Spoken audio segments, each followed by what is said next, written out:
It is Tuesday afternoon, which means, of course, it is time for another episode of In The Crosshairs, your definitive source for all things sports betting content. And I'm your host, as always, Ali Melendez, and I am so ready. Today we have a ton on the plate, from the latest in the NBA Finals to what's going on in the MLB postseason, and of course, a look ahead at the NFL action for the week. But I won't be going at it alone, no, of course, because I have some of our expert analysts here to give us the absolute best in betting advice and strategy. And for today, we have Mr. Joey Knish here to help us with all of the action and maybe give us a little bit of an update on his futures. Joey, how you doing, man? How'd the weekend treat you? Allie, not a bad weekend. Can't complain. We got a little trifecta here today. Baseball, basketball, NFL. Excited to get it chopping up. Good, I'm excited as well. And of course, we are rocking the two-man tag team setup here. So joining Knish is the local hero from right here in NYC. We got Sam Dusenberry, baby. Sammy, how's it going for you, man? Ali, it's just another wonderful day in YO, but it's a special thing, like you mentioned, tag team with Joey. Had to bring the rings out. The Pinky Ring King is here. Let's get it popping. I love it. Well, guys, we're about to go a little head-to-head action here. Absolutely. It's exciting. I hope we can agree on something. We'll have to see, though. But, guys, we have a lot to talk about. I mean, the Heat are somehow fighting back, so I want to talk about that. All-time great performance by Butler in Game 3. But I also want to talk about what's going on in the NFL. And, of course, I want to talk about my Yankees. There he is. But one step at a time, fellas. So I got to remind everyone at home that if you need more of the best sports betting content around, just check out our social media and our YouTube channel. We post daily bet advice, betting strategies, and so much more to keep you one step ahead of everybody else. That is Line Sniper HQ on socials and YouTube. Same name, same excellent advice. And while you're at it, check out linesniper.com for all of our betting tools and calculators. Make your life a little bit easier, and of course, make your bets better. All right, sorry, just want to give you guys a little hard sell there. But make sure you're listening, because it is time to get those sports that we love so much and talk about them. And I understand Joey Knish has a little update on his futures portfolio. Joey, you got news? I mean, I know that Reds bet didn't make you a millionaire, but why don't you take us through your futures and keep us up to date on what you are watching right now? Yeah, the Reds, it's Ali Melendez was right, unfortunately. Our Reds crashed and burned. They didn't score a run. We get in 100-1. The pitching was phenomenal. What we thought would carry them was the pitching, and they couldn't score a single run in 2 games. So our Reds' big ticket is out. Also, my Cubbies lose to the Fish, the Marlins. Not a great, last week here in the early series for the MLB wildcard series. Couple of nice numbers. They got into the dance. Couldn't do anything for us. Other than our Cowboys defense is, I'm pretty sure, I'm surprised I'm on the show today. I thought the Cowboys would be calling me to play linebacker after giving up 100 points to the Browns over the weekend. Somehow the division is so bad. They're still in it. I like our Colts adder. They got the win over the weekend, beat the Bears. And a couple of our NCAA conference futures are looking good. UNC is off to a great start. I think Oklahoma is the class of the Big 12. I think they will win the Big 12, so I'm really bullish on that one. But yeah, the baseball wasn't kind to us last week. Hopefully we'll make it back a little bit and add a couple coming up here in the next few weeks. And hey, we'll get a look at the Padres' future later tonight, Game 1 against the Dodgers. All they got to do is get by the boys from LA, and you got yourself a winner, Joey. All right, Knish, we will, of course, keep checking back on your futures portfolio. But for now, we are going to talk about some football. And we're going to have Sam back on for this part. Now, you two are going to tackle this show together, hopefully, nicely with a few kind words. So let's start with Thursday Night Football, gentlemen. Of course, it is the Brady-led Bucs up against the Chicago Bears. Both teams are 3-1. Buccaneers coming off a win. Bears coming off their first loss. So what are we thinking here, gentlemen? Knish, I seem to remember you not loving the Bears. Obviously, why don't you start us off on this one? No, I don't love the Bears because the Bears suck. That's what I don't love the Bears. They were 3-0, maybe the most fraudulent 3-0 team I've seen in the NFL the last few years. I was on the Colts big last week. I don't even think the Colts played particularly well last week. Foles was awful. Like, oh my God, it was nauseating to watch him play quarterback. The Bears are junk. I'm going to fade him again this week. Anything under a touchdown for me. I'm not even a big buck. I'm not even, a Tom Brady stan here. But it's all about the Bears fade. We did it last week. We're going to run it back this week. And if Sammy's smart over there, he'll jump on the train and ride that Bears fade to a little bit of money. No doubt, Joey. I mean, look, the Bears, I had to go deep diving and pull out the stat. The Bears are the only NFL team so far this year that has yet to score in the third quarter. Like, even the Jets have scored in the third quarter. 0 points in the third quarter.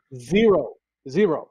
So, with that being said, I went right to that third quarter spread for Thursday night. Bucks, half a point. Take that. Because the Bears are a mess. You mentioned it with Foles, but it's even a running game. Montgomery hasn't been what they thought he was. Cohen's been out. It's basically the Allen Robinson show on every single down. He can only do so much, but not 1 point, not a field goal, not a safety, not an extra point. Nada for the former monsters of the Midway, the Chicago Bears. Half a point spread in the third quarter. Take the Bucks.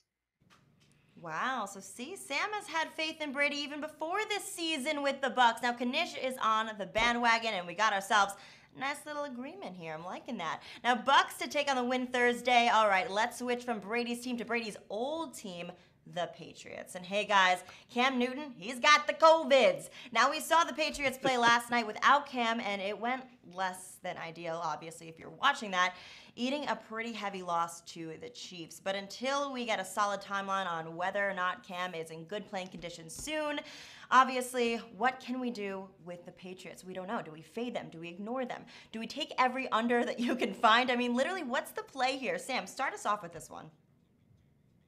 Well, hopefully they get Cam Newton back for the next game. And I think going forward, with the fact that they're going to slow everything down, you got to look to the run game. And there's no more dangerous weapon, no more dual threat better than Cameron Newton when he's right. And through the first couple of weeks, he looked right. So you got to go game by game. But his rushing yards, the player props, that's what I'm going to be keeping my eye on, because I think there's going to be some real good value there. The books are probably going to play it low, 40, 50, but they're going to have to, I mean, Joey, you know this, they're going to have to rely on him heavy, slow down the game, eat up some clock. Give me Cam Newton, game-by-game basis, rushing yards, player prop. That's what I'm looking forward to. No, Sammy's on point today. I don't know what's going on here. Allie's been right on the red. Sammy's on point. You know what I mean? Yeah, I'm a little shook. But I mean, you saw we talked about it last week on the show that under was the play in the Chiefs Patriots, and to be honest with you, there was a couple of ridiculous turnovers in that game, or we're talking about like a 20-3 type game, or a game that's going to be sub 30 points. It got up there. There was a pick six and everything, but no, you are exactly right. It's the game plan that we thought Belichick would go with. They slow things down. They run the ball. They try and play defense. I mean, in that third quarter there, where they had a drive that, an 8-minute plus drive of running the ball and throwing short passes. And you saw, I mean, Hoyer was so terrible that they came back. They went with Stidham in the second. That's really their only shot to win football games without Cam at QB, is to slow everything down, play defense, and play those close games where you get the benefits. They didn't get the benefits last night. They lost a turnover battle in that, and a couple of awful throws. But no, I'm with you there. Unders are the look. Overs are going crazy in the NFL, but with the Patriots without Cam, unders are the play. It worked yesterday, and I'll keep going to the well if he's not back. Oof, yeah, I'm not feeling too confident in the Pats without their leader. And man, we had talked about how Cam was injury prone, but I don't think anyone expected, obviously, COVID. Well, of course, we hope for a quick recovery for him, and yeah, it doesn't spend too much long sitting out, because again, I think the Pats need him and fans need him as well. All right, now we will definitely talk more about the NFL later this week, but for now, let's talk about a sport that is just about done for the season. The NBA Finals are going to Game 4 tonight. The Lakers are up 2-1 against the Heat. But on Sunday, we saw an absolutely crazy comeback by the Heat. Jimmy Butler put up 40 points, an absolute all-star performance. But was that all he had in the tank, or do you actually think the Heat have a chance? What do you guys think? You go ahead, Joey, because I'm about to kill Jimmy. Uh-oh. All right, Jimmy I'll say, here's what I'll say. I am not, would I go and, back money and Heat series price or any of that? No, but what needed to happen? Jimmy had to buy them a little bit of time to see if they could get Bam and Dragic back. And it looks like what broke right before we got on here was that it looks like Bam is going to try and give it a go in game 4. I don't know if Dragic, the plantar tear sounds like a just brutal injury. So I don't know if he's going to be able to come back, but you needed that hero game, that all-time Jimmy Butler effort to buy a little bit of time to get those guys back. If they don't come back, there's nothing they can do. They're not going to win the series. But if you can, now that they've bought a game, if they went down 3-0, they knew it was done, right? You're not going to beat the Lakers 4 in a row. They stole a game with a Jimmy all-time effort. If they can get Bam back, maybe, a little bit of a shoot Dragic up, see if he can get in there. That's their only shot, was to buy them time. He bought them a little bit, few more days here, and I think Bam's going to give it a go. Is it enough? Gun to my head, no. But he did what he had to do to give them any chance. From 0% down 0-3 to, a little bit of a puncher's shot here. What do you think there, Sammy? Joey, you are my guy. But Jimmy Buckets could have came out there with Hublots, Rolexes, iWatches. He could buy all the time in the world. It doesn't matter.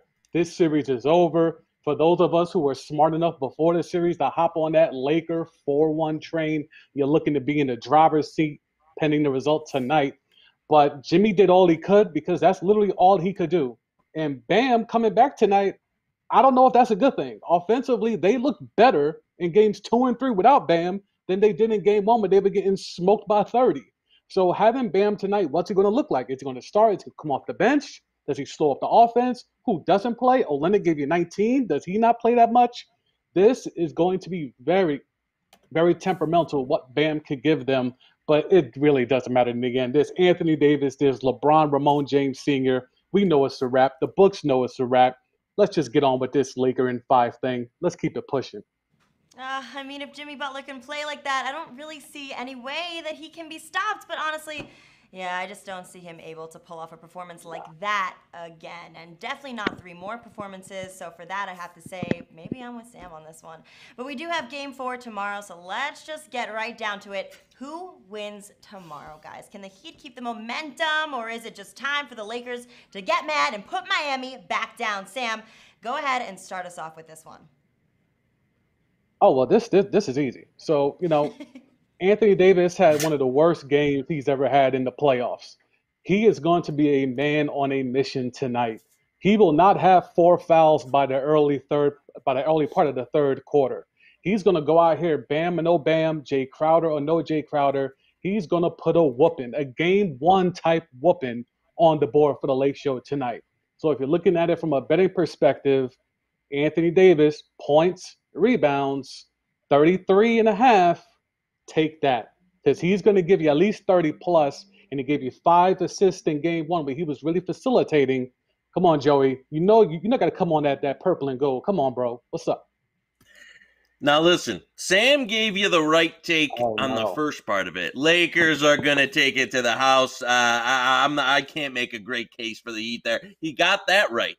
What he didn't get right, wrong case, wrong player. So that's Anthony Davis. Don't get me wrong. Do I see him having a little bit of a rebound game? Sure, but you know who else struggled in game? LeBron James. Do you know whose point total? Okay. You think LeBron James is going to let Jimmy Butler yap him, tell him they're in trouble, a little bit of junk talk there at the end of game 3, and then come back in game 4 and not have that type of effort? I like LeBron James over tonight. I saw some 27.5 out there. I think you get A+ LeBron tonight. A little bit of a lay, a little bit of an off game.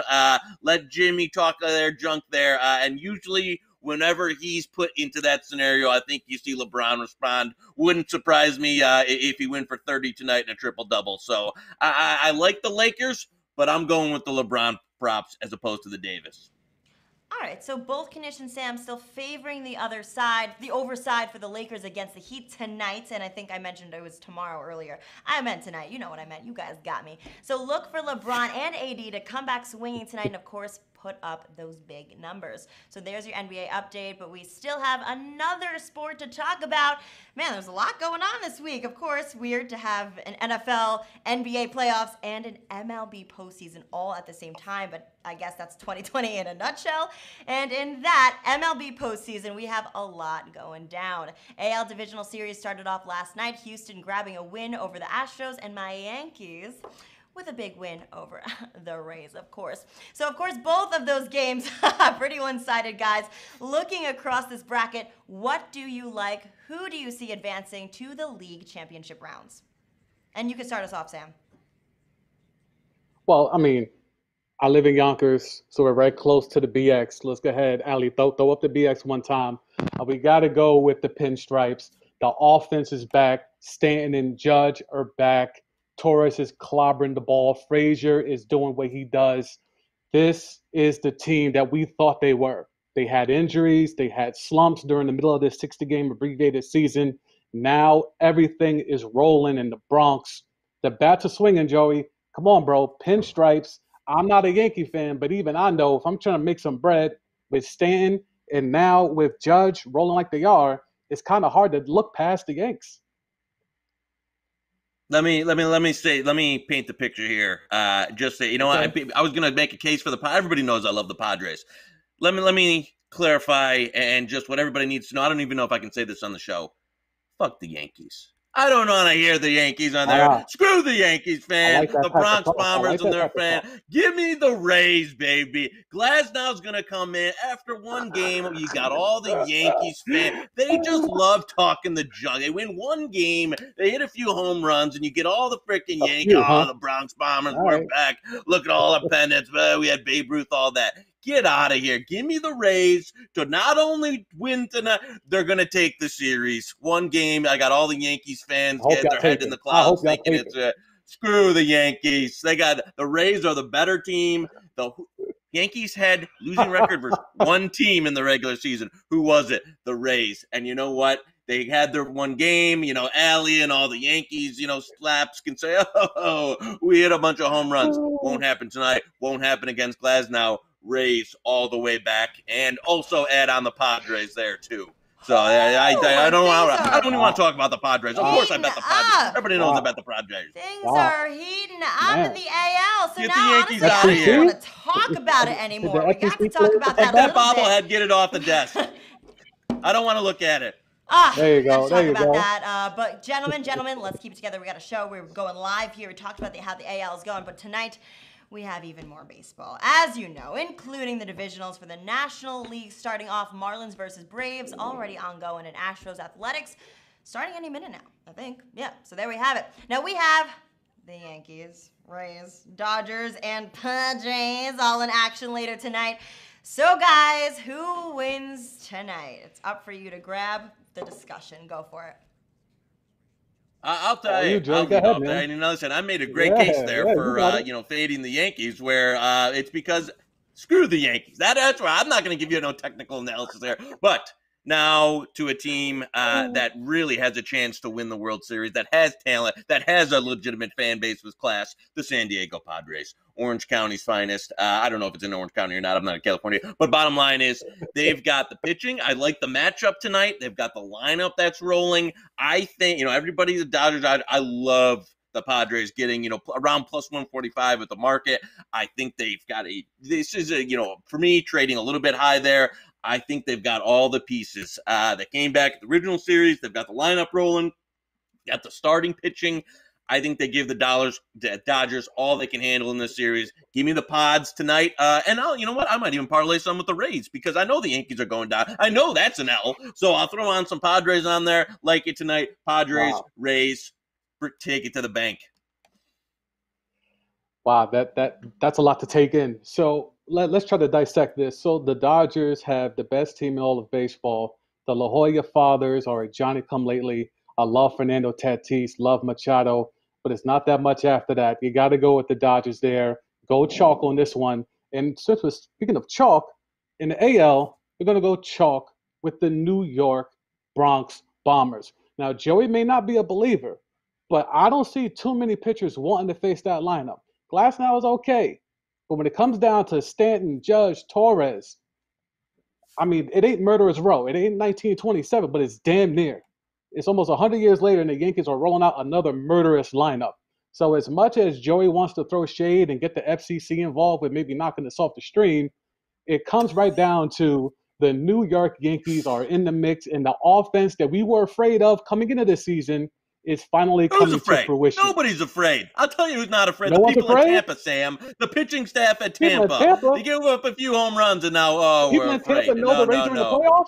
Shuts Do them people in down Tampa to know the Rays are afraid of even the in the game. playoffs? There's people in New York. Do They're all people in delusional. Tampa They, even you know, know it's they're like the not in East Coast Tampa right now? elites are like, oh, now they're afraid of us. We won one game. Everybody's afraid of the Yankees. All right, Let me tell you okay, something. look, hey, Nobody's afraid of the Yankees. plus 104 tonight. Plus 104. Go get you some bread because Save your Joey's money. You wilding. might as well stay.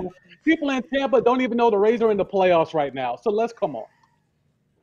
Ain't that the truth? But well, there we have it. Knish sticking to his futures market guns. And of course, picking the Padres, which honestly, Knish, all right, I'll let you have it. I can see that happening. It's fine. All right, so obviously we got Sam taking my Yankees over the Rays. We love to see it. Had to quickly talk about Knish's so I could really praise Sam's. There we have it. And gentlemen, I'm looking at my notes here. Lots of notes in front of me here, okay? And I'm looking at them, and I'm saying I'm officially out of questions for you guys. You two, you killed it today. You didn't kill each other. That's great. And I didn't kill either of you yet. Not you, yet. boys. Not until the Rays win tonight, and then I'll probably text you later on tonight when you're both in the forum saying, we'll get our group chat going. No doubt. We'll get our group chat going tonight. It's going to be a good game. But, of course, we still have to get those best bets that we love so much. Now, I want one bet from each of you. You know the rules. You know how it goes down. The absolute best bet from any sport, game, anything. And Joey Knish, why don't you start us off with your big moneymaker this week? I'll start you off. Now, you watched the show. Maybe you followed Sam. You lost some money on the Yankees. You're going into the weekend. Let me set the table for you. You say, I need a winner. And who do I go to when I need a winner? I go to Uncle Knish and I go to college football. And what conference do we go to when we want a winner? We go to the SEC. Because that's all we've done on the last few weeks in the show is give SEC winners. And we're going to get another one. Now, you might want to, it's not baseball, it's not Yankees baseball, so it's real teams, real, Southeastern Conference. That's where the real people, real sports fans reside here. And I'm going Texas A&M +7 at home to the Florida Gators. Florida, I know they've looked fantastic. Oh, Kyle Trask. I did a tweet over the week about Heisman contenders. I didn't list Kyle Trask, and I got all the Florida Gator fans yapping in my mentions. Totally overvalued here. They've played Ole Miss and South Carolina, probably the two worst defenses in the SEC, and put up a bunch of fun numbers, and now they're looking great. Texas A&M, on the other hand, actually had to play real teams.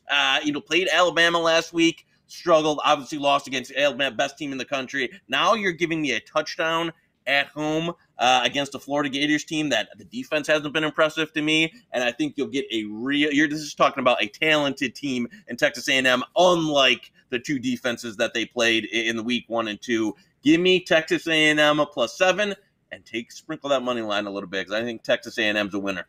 All right. Well, thank you, Mr. Joey Knish, dropping big bets this episode. Sam, if you do us the honors and close us out for today with your best bet, just go for it. For sure, Allie. We're going to go down to the bubble in Orlando tonight. Under 219 Lakers Heat. A lot's been made about how the zone defense that the Heat got rid of made a lot of impact, the man-to-man defense. You realizing you're giving 5 Hall of Famers. That's LeBron, AD, Dwight, Rondo, and Jason Kidd on the bench. You're giving them a day and a half to figure out how to beat your man-to-man. When you got Kelly Olynyk, Duncan Robinson on the floor, it's Swiss cheese tonight. The Lakers are going to dissect them offensively. More importantly, with Anthony Davis not in foul trouble, with Dwight Howard getting back on the floor, playing significant minutes, the defense is going to put the clamps on them. So I think the Lakers are going to win decisively, but the Heat will not be draining all them threes they did in Game 3. Jimmy will not drop 40. 219, hit that under. Smash the under, quick, fast, in a hurry. Get some bread tonight. Boom. There you have it. Thank you so much, Sam. Some very prime bets from our two expert analysts here today. So do not delay. You guys at home, if you like those lines, hop on them before you miss them. And if you missed any of those bets or you just need a little recap action, remember, we post this entire show and more on our YouTube channel. That's Line Sniper HQ. And even more content on our social media at Line Sniper HQ. All the same, keep it nice and simple for you at home. But that is all we have for now, and we will be back on this Thursday, 4:30 p.m. Eastern, with another episode just for you guys and gals. Now, this has been In The Crosshairs, brought to you by LineSniper.com, your definitive resource for sports betting content and in-game analysis. For the team here in the studio, I'm Ali Melendez. Thank you so much for watching. I'll see you Thursday. Steps into it. The windmill slam.